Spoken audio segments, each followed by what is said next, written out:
Và số em B06 Nguyễn Ngọc Ánh đến từ lớp 11B6.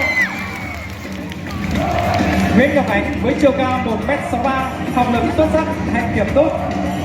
Sở thích của Ngọc Ánh: bơi lội, nhạc R&B, old school, phim kịch, chính kịch, khoa học viễn tưởng, thích được bóc len và nấu ăn khi rảnh rỗi. Ngọc Ánh ước mơ trở thành người truyền cảm hứng tích cực cho xã hội. Nguyễn Ngọc Ánh với phương châm sống: nếu bạn khóc vì mất đi ánh mặt trời, nước mắt sẽ ngăn bạn thấy những vì sao.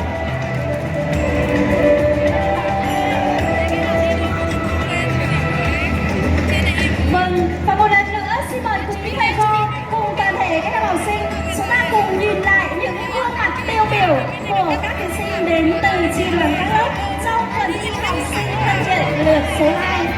Xin chúc mừng các thí sinh đã